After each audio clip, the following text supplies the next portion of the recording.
Hello world! Way of Time here, bringing to you another episode of EEPower. Now, I'm at the bottom of my big hole. It's nice and roomy here. Anyways, as I am trying to say without cracking a smile, this is basically the room that I have cleared out to make sure that we have a nice building area for which we can work with. It's 5 high. I think that should be good enough for now. Though we're only going to be able to see when we actually finish this entire structure. Now, the first thing we should probably work on is the conveyor belt mechanism. That'll be number one. And number two, we should get that set up so that it'll respond to a computer. And finally, number three, we should have the loading and unloading module set up. That's going to be probably one of the more difficult challenges that we have. And we're probably going to have to expand the bottom layer in the future, but for now, let's go onwards. Now, there's no programming whatsoever in this, since it's basically just a blank hull, or whatever the heck you want to call it. So what we should do so that we have some of the equipment ready is break most of the stuff so that we will be able to, well, have most of the equipment that we need. Just in case, we should take both of the IO expanders and might as well get all of this juicy electronic equipment for us to use in the future. Okay, going there, and we got a bit of a pain, and moving onwards, we can finally start with the frame machine. Now, the things that we will need are, well, of course, we will need a bunch of these panels, and we will need to have enough covers to make sure everything goes smoothly. Now, every single section, now we're going to have to be very careful with how we set everything up. Basically, we know that the frame that attaches, you know what we should do? We should just, for example, bring our frame machine, move it over here, and bring it down to see what the heck we're actually talking about. So this is approximately, let's bring it to, I'll write it down, 351, -293, those are those main coordinates, and bring it down to about, let's bring it to 60, so that we'll know what we're doing. And now, let's just do it. Now, the coordinates I put in it were kind of incorrect in the fact that I forgot that I recently calibrated it so that it'd be looking at the center block and not the block that's right in front of it. I still have it calibrated to the center block, so I moved it to the actual location so that we'll be able to understand where everything is going. Now, we can see right now that it's falling about here, like right along this strip, and this is what we're going to need to do. Basically, if you saw my previous design of the conveyor belt on Slowpoke's channel, you would have seen that basically it is a conveyor that has a frame that sticks out of it that attaches to the frame that's right on here, this frame. Of course, that's going to have to be covered up, and thankfully we actually have the covers to do so. So let's not break it right now because we'll probably royally screw with it. Okay, so what we'll need to do is put some sort of long frame device down here, and we'll also need to cover it up so that it doesn't attach with any of the stone. We want it relatively hidden. What we could probably do is have stone on top of it, and we're probably going to have to raise that by one eventually because that's going to suffocate us. Anyways, we'll need to change this so that it's wide and get all of this out of the way. That'll be fine. And then we'll be able to do the rest of it quite dandily.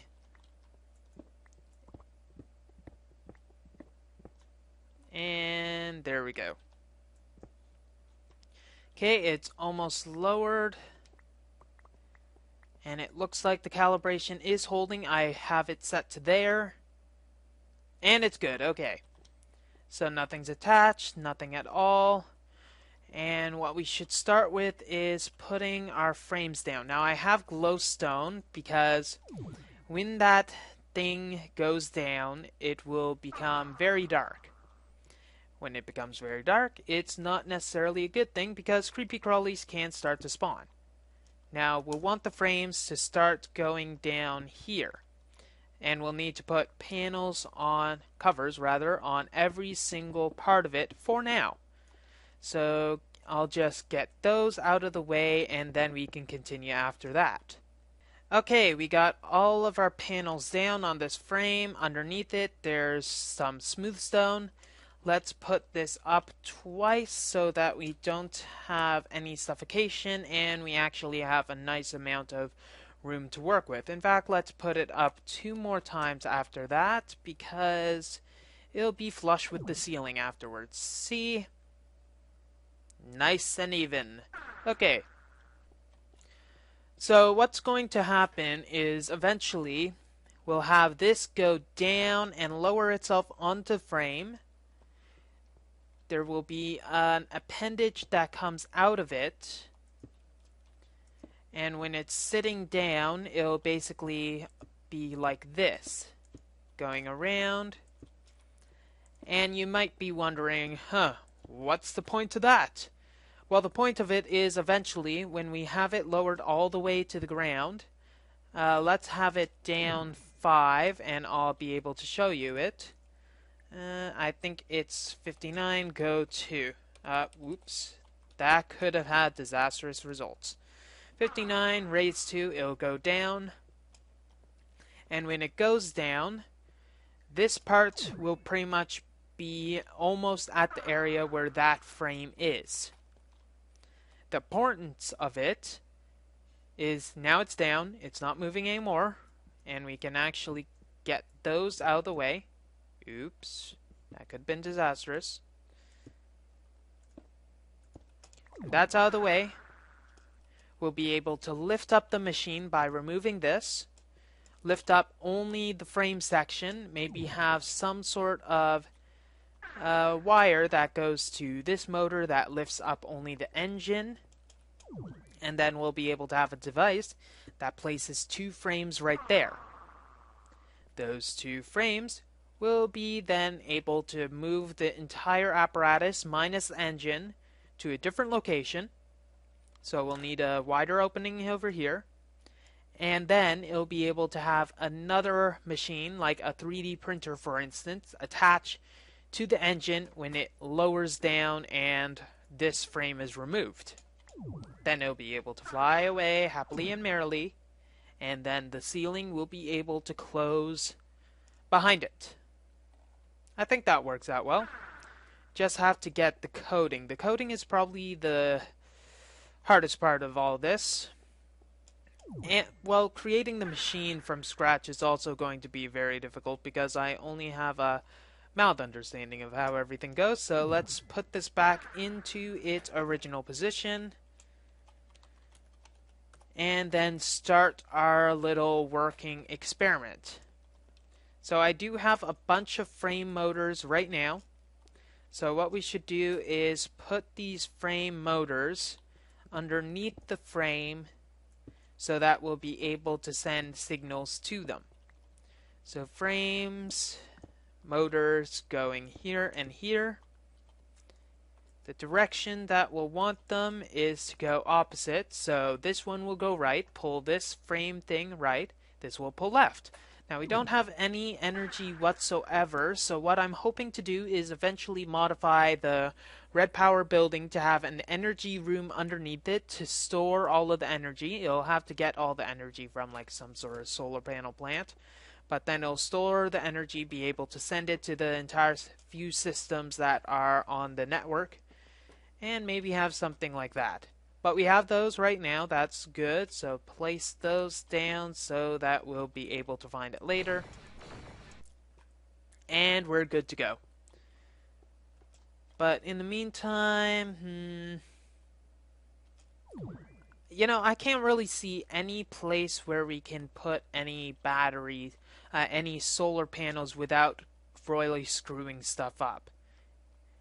There's just looking at this place, it looks like it's kind of an industrial disaster. There's this pit over there and everything. I really need to fill that up, really, the top of it, so you can't really see it, then find some way to access the bottom. Okay, I'm just gonna fill a few holes, then I'll be right back. Okay, looking at the area, there's no way to have any sort of hidden power cells.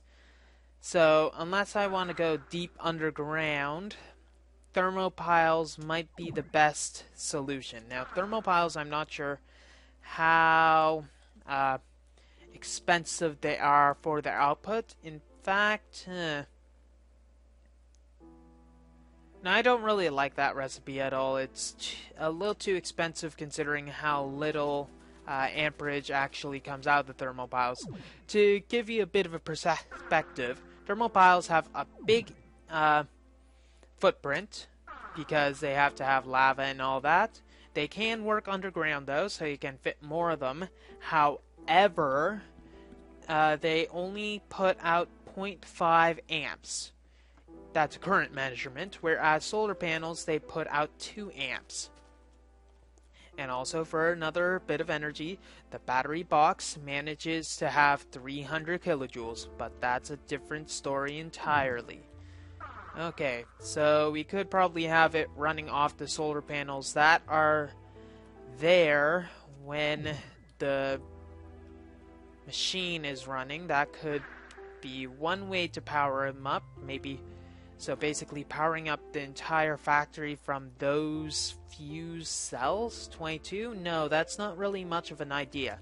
So I'm gonna leave this for a second, gather a bit more matter, and then throw a bunch of battery boxes together and store them in some sort of, innocuous... Ooh, that might work. Maybe have a ring of solar panels going underneath the ground.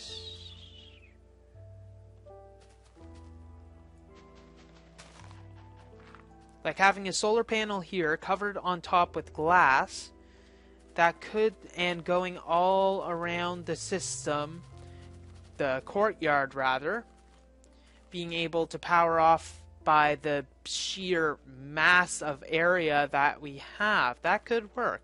Now let's check the energy we got. Well, 1 piece of cobblestone somehow, and we got 2 stacks of Eternalist fuel. So let's get 1 stack and bring it over, feed up the Nikolite, see what else we'll need, and then continue from there. Get a bunch of battery boxes, solar panels, etc., etc., etc. Go onwards. My inventory is getting clogged again. Okay, so we can create the battery boxes. I'm thinking around 20 should be decent, but we're still missing a lot of Nikolite. I'm guessing it's requesting so much that it's unable to fulfill all of its desires or something around that. We're also going to need... Does charcoal work? I'm not sure. Does charcoal work in the sand recipe design thingamabob? And... Ooh, that works also. I can just put this in and it'll be nice. And we'll be able to get some more silicon wafers. Those will be required in the future. That'll get 16, enough for, well, only 2 solar panels. That's kind of sad, really, if you think about it. That still needs a lot more, so it'll need to run. We'll still need to get a lot more stuff for our fuel. It's getting so much Nikolite, it's unbelievable. Well, it is kind of believable, but that's not the point. I guess we'll just have to make more Nikolite. Then again, I can probably set this up so that I can have like 1 diamond or 1 returnless fuel equals 64 Nikolite, because that is the complete conversion and it does work very well. Let's just, blow this thing out of proportions, get so much Nikolite, it's almost unbelievable. And we might be able to make some blasted battery boxes. Hooray! Likelihood of that happening? 0. Okay, got that there. Got this here. Pick up a bit more of this here.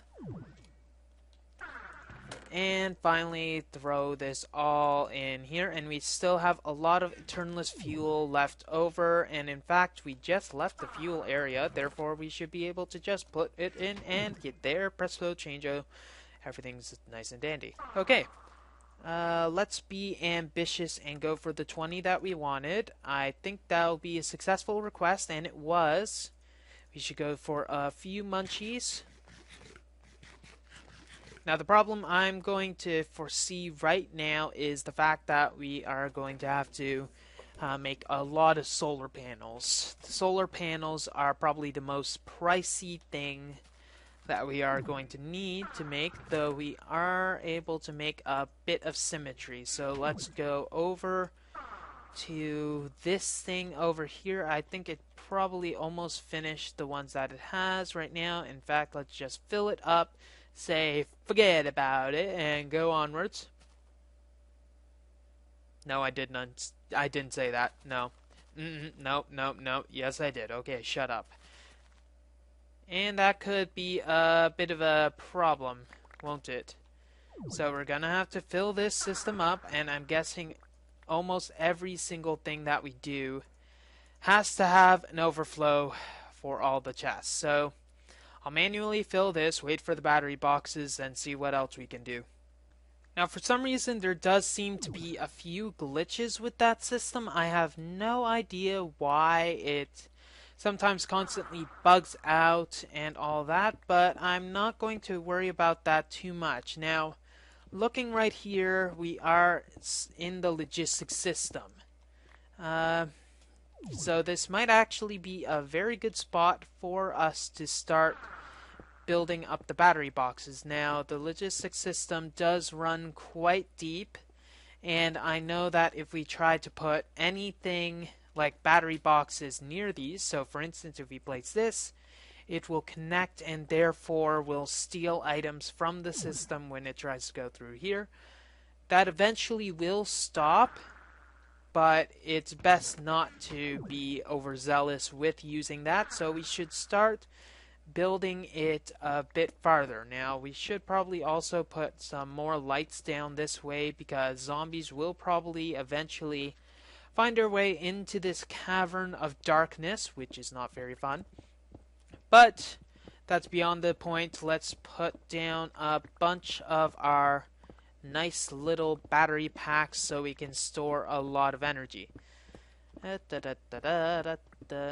I think actually the solar panels that we have right now will not store any energy, because they're only one of them is in direct sunlight. This one isn't outputting anything, therefore it is obsolete. And we might as well take that now, and eventually we'll try to suck out all the energy from those so that we'll have something for us to work with. Okay.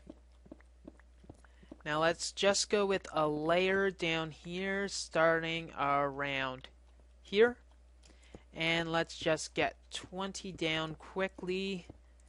Now, battery boxes, they tend to try to act as a whole. So when you place one down next to each other, they'll try to balance out the energy that they have. So what we do is only power one of them with a solar panel. So a few solar panels right here. Yeah, should we put the solar panels here or here? We'll get 4 more if we put them here, but it might be a little tacky. So let's put them a bit like here. And then we'll have to have some method of bringing all of the energy over here. So we'll have the solar panel here.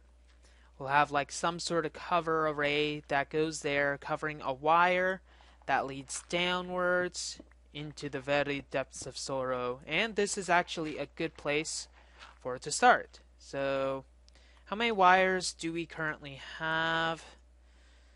7. 7 wires and not many solar panels at all. Will 7 do though? It should. depending on how lucky we are.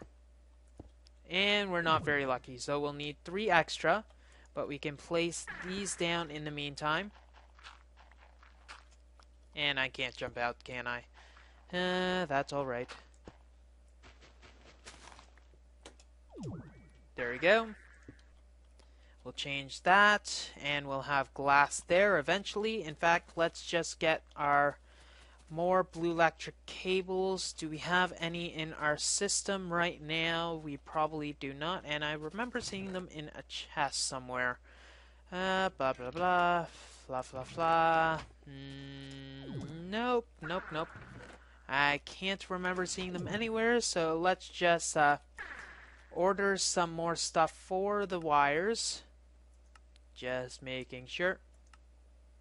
They're probably somewhere that I can see them right now, but I can't be bothered right now. So let's get 6 wool and 6 of those, no, 3 of these ingots. And then we'll be able to craft the wires that will be needed. So that, blah, blah, blah, blah, blah, blah. In fact, we should get some more of those blue alloy ingots because we do have enough for some more. So let's see, we have enough for, basically we should order 12 of them. And I know I can walk over there, but heck, I'm lazy, shut up. So I'll get those. You can put the wires down in the meantime and get things charging. And there we go. Please. There we go. And it's slowly starting to charge, and eventually it will find out how to evenly... Ooh, that's the wrong place, actually. Oops. We want them there. And therefore, this wire will have to be up one more, making it a little more difficult for us to get at it. Thus is life. C'est la vie, c'est la vie.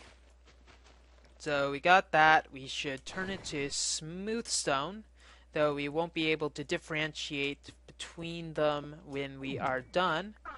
So do that. We might be able to have it as a nice cover, though if you're looking, it doesn't really matter. There. There. We will cover it eventually, but I can't be bothered right now. Getting our few more ingots and checking on the solar panels that we have currently made. Oops, that could have been disastrous. That was even more so. Okay, we got enough for a bunch. A metric ton of awesome. And if a metric ton equaled 10 wafers or solar panels, we would have one. Okay. So let's put these down and see the net energy and also how it looks with glass. And probably with a stone ring around it.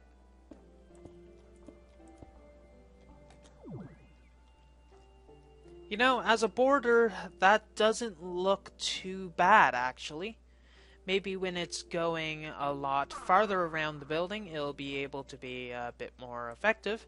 But looking through each of the battery boxes, the voltage is the same throughout the entire structure, and it is slowly creeping up to the point where it can actually store energy. Now, sorry, cat jumped on my lap. I cannot handle the cuteness. Anyways, as I was saying, basically the physics of how battery boxes interact with each other is pretty standard. They balance all of the load throughout each other. However, running a wire to a different set of battery boxes is something else entirely.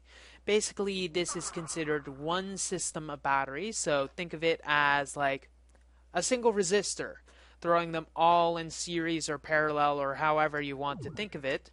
Whereas if you hook up another one in the circuit, they'll behave a bit different viewing that one, because it is not considered the same part of the equation or something dramatic like that. But anyways, what we're going to do, however, is let's just make a few more battery boxes, and this time I will not go crazy on how many I am actually ordering. 8 seems like a nice round number, and in fact, let's get another chest and put it right here. And why are you giving me iron? I have no clue why you gave me iron.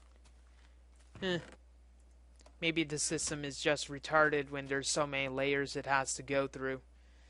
Now that probably means that this is gonna lack iron. And also my wood is in that nickelite chest, so I'm gonna have to wait for that to happen. Sigh. Okay, finally got our chest. Now let's put it here. And there goes a battery box. And we can open it still, so we'll put the battery boxes in there for now. It's not exactly the most pretty thing, but it will work. And we do have a lot more solar panels for us to work with, so we can probably seal the ones there. However, we'll need to find a way to devise the system to work a bit better. I think one for demonstration purposes is good enough, and we should have like some sort of bank of, okay, let's try to get this to be a bit even. I know how to make it even. Okay, follow the line. Press V twice. Stand back. And bam. So we'll have a bank of 25 5 by 5 by 5 battery boxes here. So that's going to be 125 battery boxes to store all of the energy needed for the system. Now you're probably thinking that is a heck of a lot, and in fact it is. It's a metric bleep ton, let's just say that. 59 raised 2. But the reason we'd want to have that is just in case this is basically going to be a system where you can use it anywhere. This can be a quick, handy recharge station. This has 4 battery boxes. And compared to 125, this will be a very high sustained voltage when fully charged, and it will be able to hook up to like one battery box that goes right here, like some sort of wire, connecting to it, saying, hey, hooray, you are connected, therefore you get energy. Basically a glorified refilling station. Haha. That'd be fun. Okay, so I'm not sure how much else we can do right now without going into the long arcane stuff that we will need.